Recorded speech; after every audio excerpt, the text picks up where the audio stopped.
Bien, muy buenas tardes, estimados alumnos. Vamos a dar inicio a nuestra clase correspondiente a hoy, 11 de octubre, de la materia de Macroeconomía 2. ¿Ya? Bien, lo que vamos a hacer ahora es continuar desarrollando todo lo relacionado al modelo ISLM, para que de esa manera podamos ir comprendiendo cómo es que se va estructurando el mecanismo mediante el cual se va construyendo la demanda agregada, ¿no? Ese es el propósito de esta parte que vamos a ver durante estos días para que vayamos construyendo nuestro modelo de oferta y demanda agregada, tal como lo hemos ido estructurando hasta el momento, ¿no? Simplemente para recordar lo que habíamos indicado es que la curva IS se estructura a partir de lo que significa el mecanismo de igualdad entre la demanda y la producción. Es lo que se conoce como la cruz keynesiana. Entonces, mediante este mecanismo de la cruz keynesiana, lo que podemos ver es que a medida que va moviéndose la demanda agregada, lo que ocurre es que va a encontrar un equilibrio en la producción. Sin embargo, este equilibrio en la producción no necesariamente va a ser idéntico, ¿no? ¿Por qué razón? Porque por un lado tenemos una parte relacionada al consumo autónomo, eso quiere decir que es un consumo que no necesariamente depende del ingreso, y por el otro lado debemos indicar que hay una propensión marginal a consumir que es menor a 1.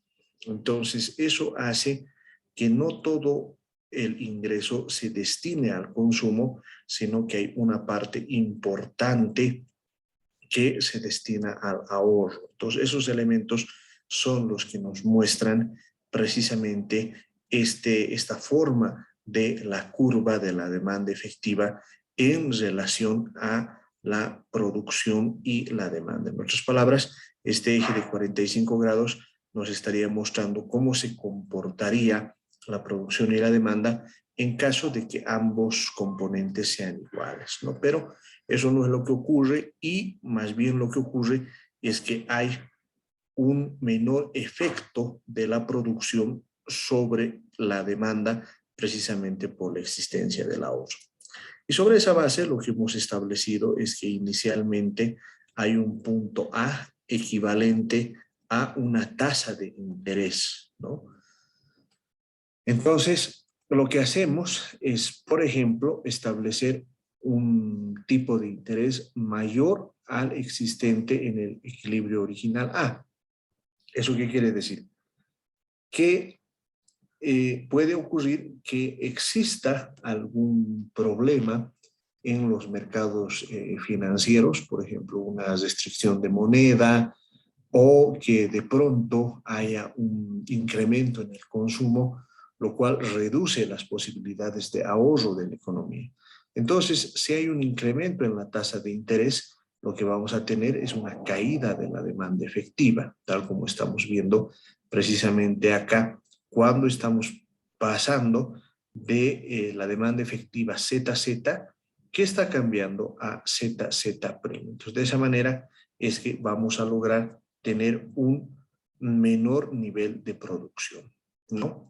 Ahora bien, eso lo podemos ver acá también, es decir, estas flechas, imagínense, son un continuum de estas otras que estamos viendo acá, y lo que vamos a encontrar es que hay un descenso del nivel de producción que va a reflejar un aumento de la tasa de interés. Entonces, de esa manera, la curva IS va a tener una forma descendente, como ustedes están viendo en pantalla. Ahora bien, ahí habíamos indicado como una observación que en el mercado de bienes, cuanto mayor es el tipo de interés, más bajo es el equilibrio de producción que vamos a alcanzar en la economía, ¿no? Y por el otro lado, habíamos analizado algunos tipos de desplazamientos de la curva IS. Por ejemplo, cuando tenemos una curva IS que nos relaciona un equilibrio de la tasa de interés y la producción, lo que hace un aumento de los impuestos es desplazar la curva hacia la izquierda, ¿no? Eso quiere decir que la relación entre producción y tasas de interés se hace a un nivel más bajo, ¿no? Por el otro lado, podemos encontrar qué pasa con un aumento del gasto del gobierno, por qué estas variables pueden moverse de esta manera, fundamentalmente por el hecho de que estos desplazamientos nos estarían mostrando cambios en las variables externas al modelo, es decir, no son variables que se definen al interior del modelo y por lo tanto lo que va a ocurrir es que estos desplazamientos de la curva IS, o sea, ahí es importante recordar sus cursos de microeconomía, un desplazamiento al interior de la curva se refiere a el posicionamiento de los valores relacionados a la curva en sí misma, ¿no? Por ejemplo, a determinada tasa de interés, ¿qué valor de producción le va a corresponder? Si la tasa de interés es baja, ¿cuál va a ser el valor de producción que corresponde a esa tasa de interés más baja, ¿no? Ahora, lógicamente, el modelo no necesariamente tiene que entenderse en una sola lógica, sino que podemos utilizar también varias lógicas precisamente para que podamos entender cuáles son los desplazamientos que tiene precisamente la curva IS. Entonces, un aumento del gasto del gobierno lo que va a hacer es desplazar hacia la derecha y vamos a tener un nuevo equilibrio. Eso quiere decir que para la misma tasa de interés, lo que vamos a tener es un mayor nivel de producción. Y sobre ese mayor nivel de producción es que todos los agentes económicos van a encargarse de observar qué es lo que más les conviene para producir, ¿no? Ahora bien, por ejemplo, tenemos una pregunta: ¿cómo desplazaría un descenso de la confianza del consumidor a la curva IS? A ver, ahí abriremos un poco la discusión. ¿Quién se anima a comentar a la luz de la curva IS cómo se desplazaría un descenso de la confianza del consumidor en la curva IS? Adelante, por favor.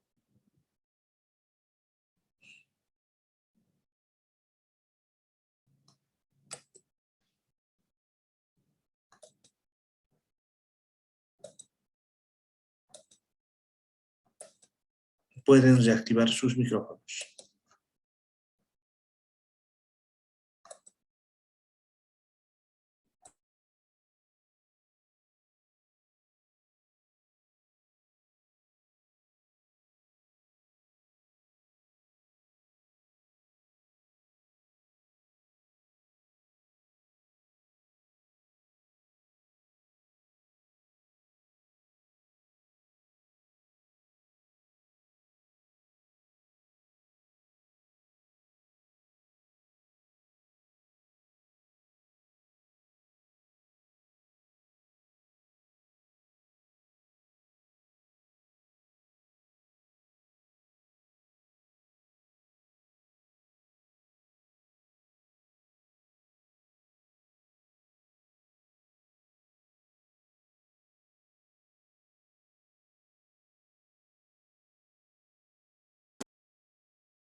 ¿Les comió la lengua el ratón? Ya, a ver, para la próxima, alístense, vamos a hacer más preguntas para que vayamos comentando cómo pasa, ¿no? Bueno, en realidad, lo que ocurriría si es que apareciese un descenso de la confianza del consumidor a la curva IS, lo que tendríamos es un desplazamiento hacia la izquierda, ¿no es cierto? ¿Por qué razón? Porque en realidad lo que va a hacer es un descenso de la confianza, es que los consumidores van a dejar de consumir, ¿no? Van a dejar de comprar precisamente porque hay una preocupación en relación a cuál va a ser el futuro de la economía. Entonces, en concreto, podemos responder que un descenso de la confianza del consumidor lo que va a hacer es cambiar la posición de la curva IS hacia la izquierda, y eso es lo que va a ocurrir. Bien. Ahora empecemos a ver la otra parte de este marco teórico que nos permite entender la demanda agregada. Concretamente, lo que vamos a ver son los mercados financieros y la relación de LM, ¿no? Para ello, lo que vamos a hacer es considerar el equilibrio monetario. Vamos a simbolizar por M la oferta monetaria nominal. Esta es controlada por el Banco Central, ¿no? ¿Cuál es la idea de cómo construir este modelo? Asumimos que el dinero es un bien más. Y como dinero, lo que está sujeto a una oferta y a una demanda por dinero. De hecho, Keynes llega a decir que la tasa de interés no es otra cosa que el precio de la moneda, es el precio del dinero. ¿Por qué razonaba así? Porque si querías traer recursos del futuro al presente, lo que tenías que hacer es pagar una determinada prima, una determinada tasa de interés que te permita traer los recursos del futuro.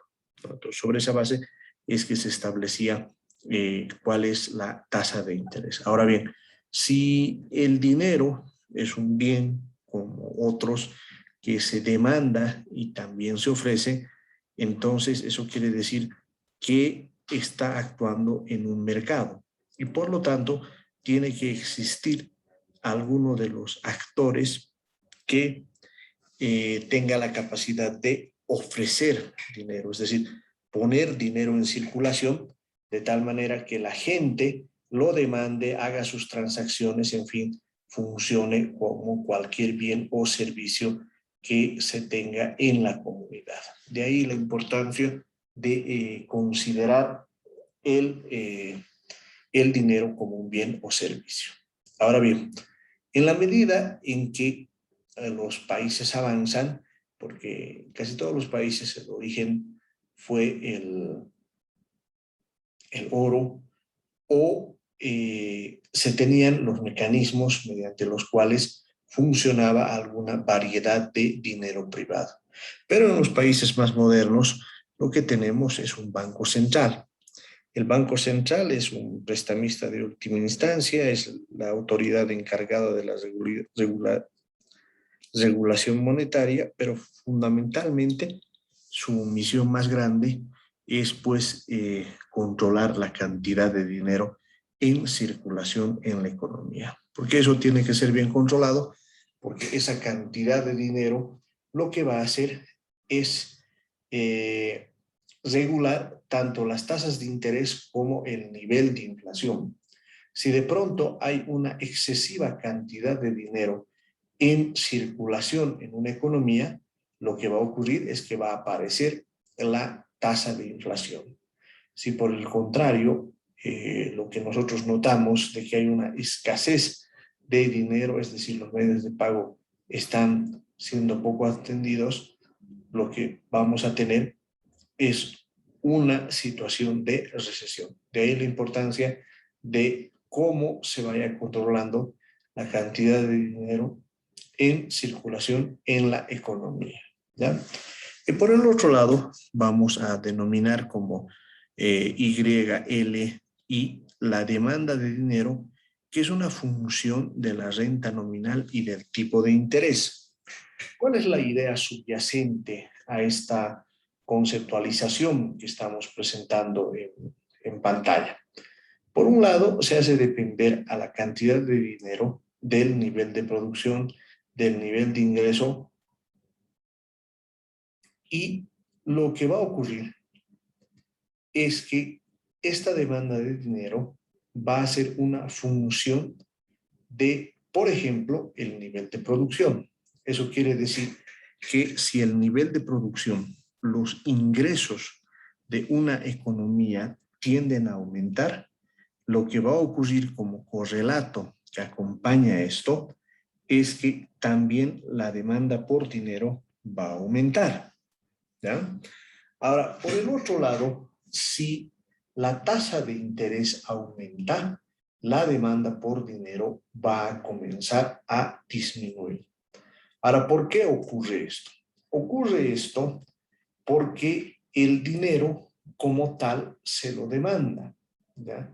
Eso quiere decir que la gente, toda la gente va a demandar dinero si es que lo necesita. Por esa razón estamos hablando del dinero en su forma más básica. Eso quiere decir el dinero que tenemos en los bolsillos, ¿no? Y ese dinero es el que nos va a permitir entender este mecanismo. Entonces, cuando uno comprende este mecanismo, bueno, indica el momento en el que yo puedo trabajar, yo puedo contribuir al Producto Interno Bruto, entonces es justo y necesario que me paguen un salario, que me paguen un ingreso.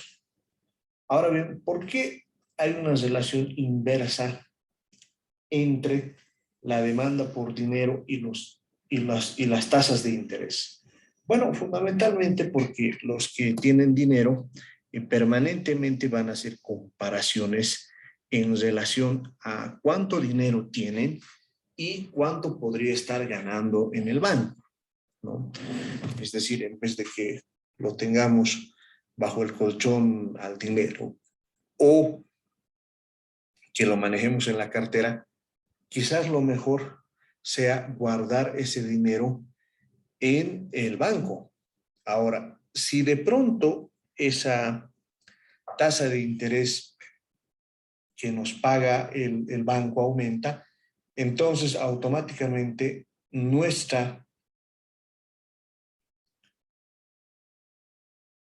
la cantidad de dinero que vamos a tener en los bolsillos va a disminuir.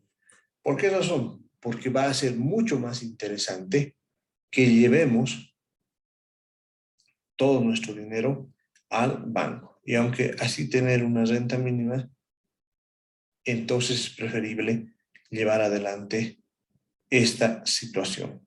Ahora bien, esa situación nos permite escribir precisamente el equilibrio del tipo de interés de esta manera. Vamos a decir que la oferta monetaria va a ser igual a la demanda por dinero. Una oferta monetaria que no tiene nada que ver con la tasa de interés va a ecualizarse sobre un banco de tierra para que podamos ver cómo eso se va equilibrando a lo largo del tiempo, ¿no? Eso, en última instancia, está diciendo que la cantidad de dinero que se ofrezca debe ser acorde a la cantidad de dinero que se demanda. Ahora bien, esa cantidad de dinero que se demanda va a estar en función al nivel de producción y a la tasa de interés que se tenga en ese momento en la economía. Ahora bien, veamos un concepto asociado que es la cantidad real de dinero, la renta real y el tipo de interés, ¿no? Para empezar, vamos a indicar que la renta real no es igual más que a la renta nominal. Aquí tenemos una renta nominal que puede estar al precio, ¿no? Es decir, esta renta nominal está calculada a precios corrientes de la economía. ¿Eso qué quiere decir? Que, por ejemplo, puede ser una renta nominal de 40.000 millones de dólares. ¿Cuál es la característica de esta renta? Que está calculada a precios corrientes, ¿no? Ahora bien, cuando queremos volverla la renta real, es decir, queremos descontar el efecto de los precios, lo que hacemos es dividir esa cantidad nominal, ese monto nominal de la producción entre el nivel de precios. Ahora bien, nada nos impide que eso podamos ver también en relación a la oferta monetaria real. Esta oferta monetaria real la vamos a construir dividiendo la cantidad de dinero sobre el papel monetario. De esa manera es que podemos lograr un mecanismo mediante el cual podemos trabajar ya sobre variables reales. Si aplicamos el mismo criterio para el caso de la demanda real por dinero, lo que tenemos que hacer simplemente es dividir esta ecuación sobre el nivel de precios. Entonces, lo que vamos a indicar al final es que la oferta real monetaria es igual a la demanda real por dinero multiplicado por un factor de precios P, ¿no? O lo que es lo mismo, podemos ver esta relación de la curva LM como la relación entre la oferta monetaria dividido entre el nivel de precios y que es igual a la multiplicación de la demanda por dinero multiplicado por la tasa de interés.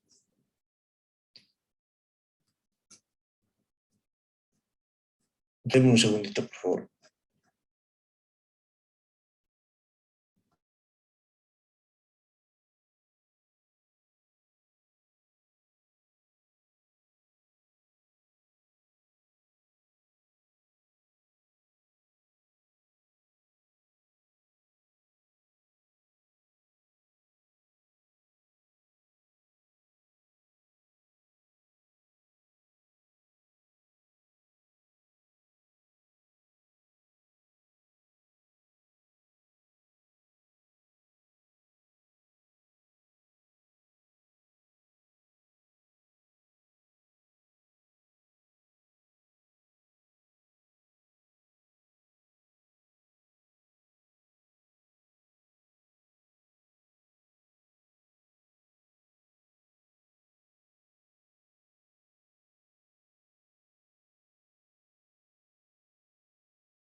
Y disculpas. Bien, entonces con esos elementos podemos ahora ya construir nuestra curva LM.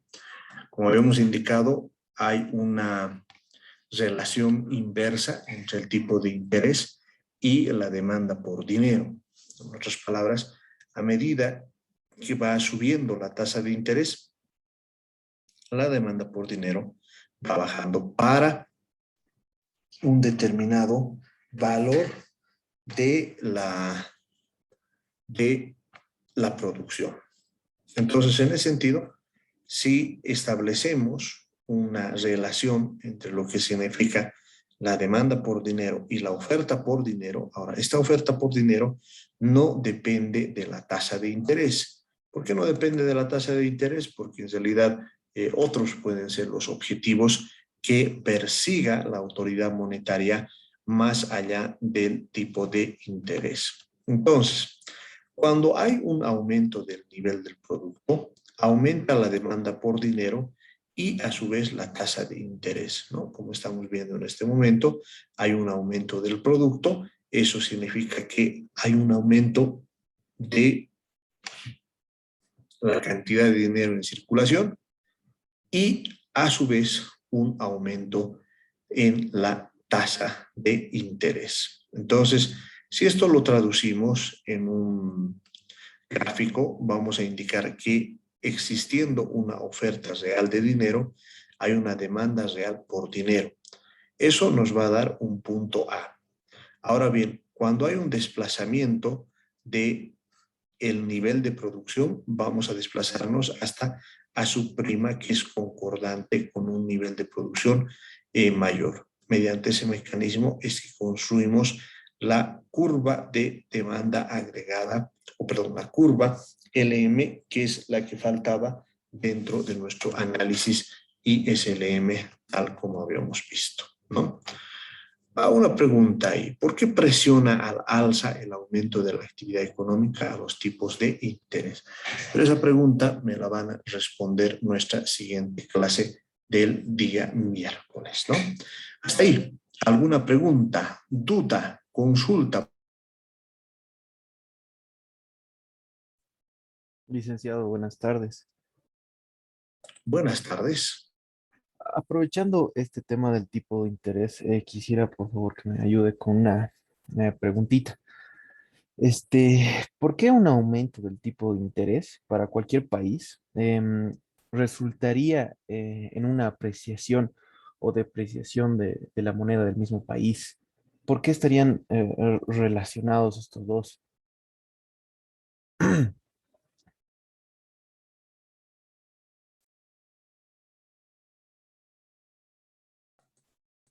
Muchas gracias. A ver, eso vamos a ver cuando veamos con mayor detalle el modelo Mandel-Fleming, ¿no? Pero voy a, en todo caso, indicarles cuál es la relación. Lo que ocurre es que, en realidad, la tasa de interés tenemos que entenderla como el precio del dinero, ¿ya? Entonces, cuando hay un ascenso de la tasa de interés, lo que te podría estar reflejando es que o bien hay una mayor demanda por dinero del país, o bien hay una reducción de la oferta de dinero del país. Esta reducción de oferta del dinero puede ser porque se esté viendo que haya alguna posibilidad de inflación. Ahora bien, el tipo de cambio no es otra cosa que la relación entre dos monedas. Es el precio de una moneda en términos de otra moneda. Eso es el tipo de cambio. Por ejemplo, al momento nuestro tipo de cambio de venta es de 6 bolivianos 96 centavos por cada dólar, ¿ya? Ahora bien, ¿qué es un mecanismo de apreciación cambiaria? Un mecanismo de apreciación cambiaria ocurre cuando el poder adquisitivo de la moneda nacional crece. Por decirles, si nuestro tipo de cambio es 6 bolivianos con 96 centavos por cada dólar, un proceso de apreciación cambiaria querría decir que hemos pasado, por ejemplo, a 6 bolivianos por cada dólar. ¿Notan? ¿Por qué se dice apreciación? Porque en realidad el poder adquisitivo de nuestra moneda ha aumentado. Se necesitan menos bolivianos por cada dólar. Ahora bien, ¿por qué uno tiene relación con el otro? Tiene relación porque cuando reduces la cantidad de dinero en circulación en la economía nacional, lo que va a ocurrir es que la tasa de interés va a aumentar. El precio del dinero va a aumentar. Por lo tanto, quiere decir que ese precio aumentado va a tener relación también o va a tener un efecto en los mercados externos. Al existir un mayor precio del dinero, lo que va a ocurrir es que su poder adquisitivo va a aumentar. Y si su poder adquisitivo aumenta, por esa razón es que hay un proceso de apreciación cambiaria, ¿no? Ese es el mecanismo por el cual ambos temas se relacionan. No sé si queda claro. Sí, sí, licenciado, muchas gracias. Muy bien, me hace otra pregunta, Rubén. ¿A qué se refiere una contracción fiscal? Una contracción fiscal se refiere a la reducción del gasto público.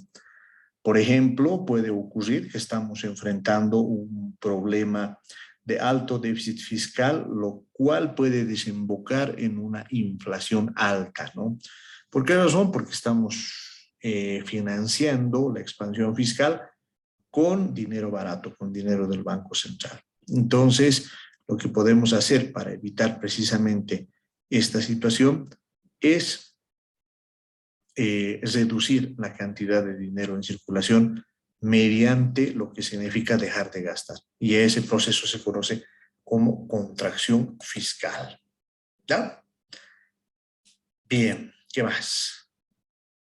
Y bueno, cuando se da una contracción monetaria, bueno, primero es el tema fiscal, cuando se reducen los gastos del sector público, y una contracción monetaria se da cuando se reduce la cantidad de dinero en circulación en la economía. Ahora, ¿por qué se da esta contracción monetaria? Precisamente porque pueden existir problemas de inflación, como les mostraba, ¿no es cierto? Cuando la economía se está sobrecalentando, cuando está produciendo demasiado, ahí el riesgo es de que aparezca la inflación. Y para evitar eso, precisamente se utiliza este mecanismo de contracción monetaria. ¿No? Muy bien, entonces quedamos que para la siguiente, por favor, piensen la pregunta la respuesta a esta pregunta, que también la voy a colocar en el Classroom. ¿Ya? Me preguntan si hay exposición grupal en la materia. Sí, eso vamos a charlar por si acaso el día miércoles. Gracias. Buenas tardes, licenciado. Que pasen una buena tarde. Hasta luego, licenciado. Hasta luego.